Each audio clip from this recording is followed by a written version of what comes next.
اللهم اجعل عملي كله صالحا ولوجهك خالصا ولا تجعل لأحد فيه شيئا يا رب العالمين. اللهم اجعل ألسنتنا رطبة بذكرك، اللهم آمين يا رب العالمين. بسم الله والصلاة والسلام على رسول الله. السلام عليكم ورحمة الله وبركاته. أهلا بيكم في أطباق الندى. النهاردة إن شاء الله هعمل معاكم الكيكة السهلة البسيطة جدا، كيكة الخلاط، الكيكة السريعة، كيكة ما بتاخدش وقت، كيكة أمهاتنا بتاعت زمان، الكيكة بقى اللي ما فيهاش صوصات ولا كريم شانتيه ولا شوكولاتات. بسيطة جدا، مش تاخد معاكي وقت، يعني ممكن وانت بتشطبي المطبخ تروحي مخلصاها على طول، ما بتاخدش معاكي وقت. هتضربي كله في الخلاط ما عدا الدقيق، يعني 10 دقايق بالظبط هتكوني خلصتيها وهتحطيها في الفرن. طريقة سهلة وبسيطة جدا وإن شاء الله تعجبكم. بس كنت حابة كمان أشكر أي حد دخل سأل عليا، ربنا يبارك لكم يا رب وشكرا لذوقكم. بس بصراحة اليومين اللي فاتوا دول الواحد كانت نفسيته مش سامحة إن هو يسجل أي حاجة بجد من اللي احنا شايفينه، الأحداث اللي حوالينا. نخش بقى في الفيديو بتاعنا، هنقول بسم الله.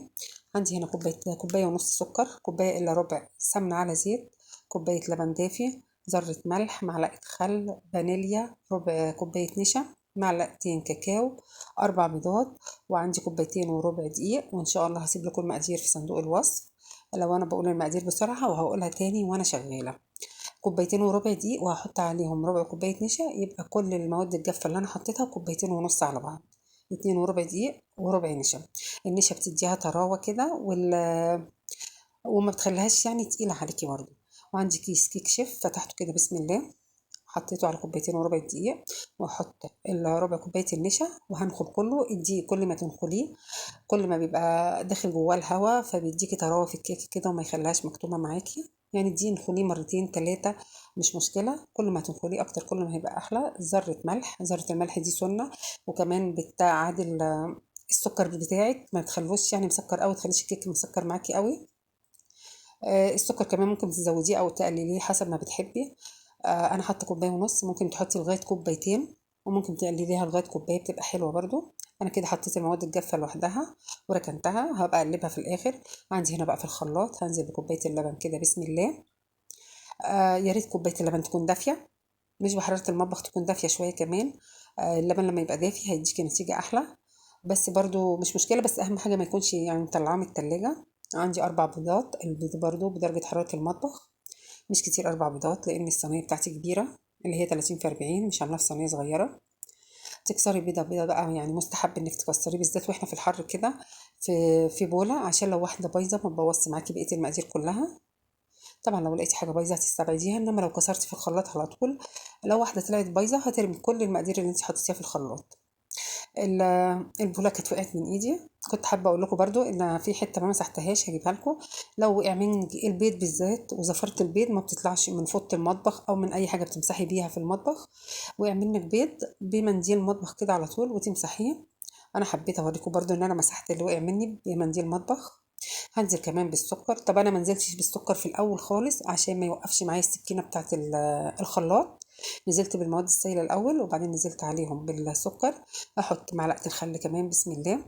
ما بحطش الزيت على السمنه دلوقتي او الماده الدهنيه دلوقتي، الماده الدهنيه بتقل معاكي القوام، السكر مش هينعم معاكي بسرعه. فانا هنعمل الاول السكر، هضرب اللبن بالسكر بالبيض الاول لغايه ما السكر يدوب معايا او ينعم معايا خالص، وهنزل بعد كده عليه بالمادة الدهنية. الصينية بتاعتي أنا دهنتها سمنة مش زيت، الزيت برضو بيحرق الصينية أو بيخلي الحاجة تتلسع معاكي أسرع.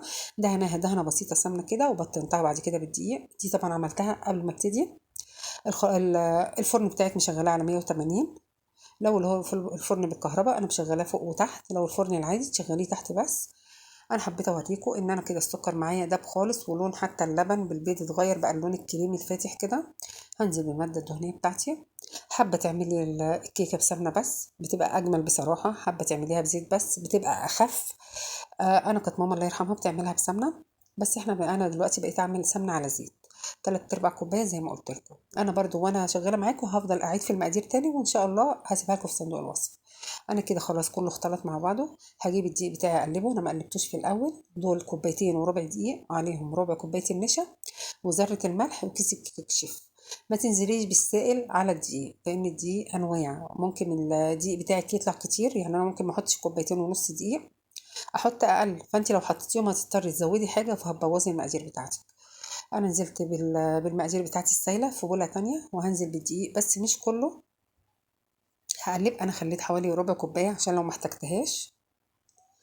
هقلب في اتجاه واحد زي ما انتم شايفين كده، وتجيبي من تحت لفوق. حاولي ما تعمليش في الاتجاهين عشان ما تهبطيش الكيك او ما تنزليش الهواء اللي انت بتدخليه. اما بتعملي من تحت لفوق كده بتدخلي فيها الهواء. انا عندي الكيكه كده المقادير بتاعتي مظبوطه، خدت كوبايتين ونص. ممكن الدقيق من عند حد لحد بيختلف، حجم البيضه بيختلف.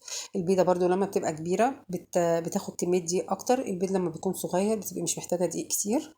فزي ما قلت لكم ما تنزلوش بالسائل على الدقيق، انزلوا بالسائل في بوله تانية، وبعد كده انزلوا بالدقيق بالتدريج مثلا، او انزلوا بالنص الاول او التلات ارباع زي ما انا عملت، وخلوا حبه للاخر. هقلب كويس كده لغايه ما اتاكد ان الدقيق بتاعي اختفى خالص. هنزل بقى كده بسم الله بنص المقادير، بتلتها بتلات ارباعها حسب ما بتحبوا. يعني انا نزلت بحوالي تلتها او اكتر من تلت شويه. فلقيت في اعتراض طبعا عندي، لان عندي بيحبوا اللي هي الشوكولاتات اكتر من الفانيليا، فهحط حبه تاني. حطيت بقى كوبايتين الكاكاو بتوعي. كان عندي حبه صغيرين كده في الخلاط، حوالي معلقتين بس عشان يدوبوا معايا الكاكاو، والجزء ده طبعا ما يتقلش معايا ويتكتم. معلقتين، نسيتي تسيبي في شفشق الخلاط ممكن تحطي معلقتين لبن، معلقتين ميه دافيه، كله برضو هيأدي نفس النتيجه.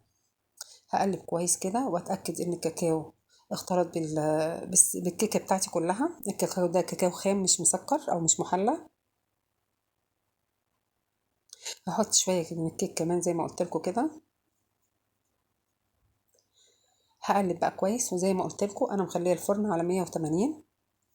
الفرن اللي هو بالكهرباء عندي مشغلاه فوق 180، ومشغلاه فوق وتحت مع بعض، على اساس مش استنى من تحت يعني لونها يصفر شويه او حاجه، او تستوي من تحت واولع فوق، لا بتستوي فوق وتحت مع بعض. هجيب بقى الصينيه بتاعتي وهنزل بيهم الاتنين مع بعض كده بسم الله. طبعا ما تستنيش حاجه قبل حاجه، عشان لو نزلتي بحاجه هتنزلي بالتانية، يعني حاجه هتبقى فوق يعني الكيك هيبقى فوق كيك، مش هيبقوا الاتنين قاسمين بعض كده. مش شرط بقى ان هي تبقى بالنص بالظبط، هيبقى بس هيبقى فيه جزء فانيلي خالص، وفي جزء هيبقى شوكولاته خالص زي ما انتم شايفين كده.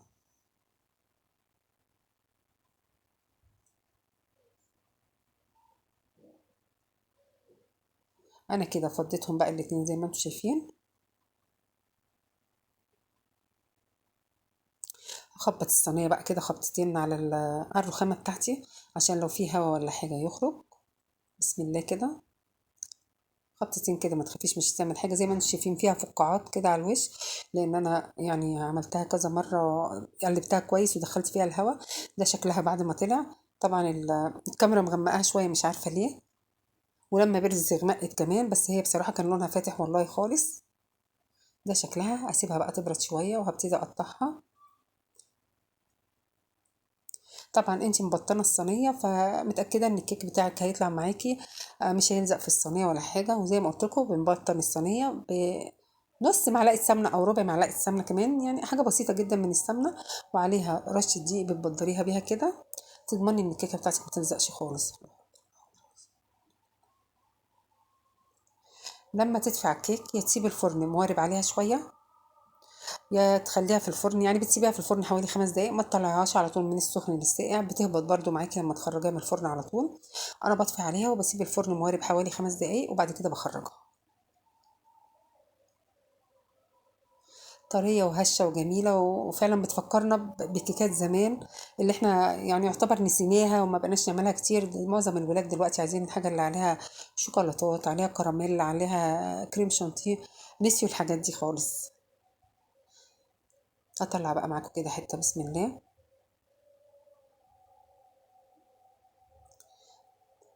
طرية وجميلة جدا وهشة زي ما انتم شايفين كده. اتمنى ان شاء الله ان طريقتي تكون عجبتكم، وبألف هنا.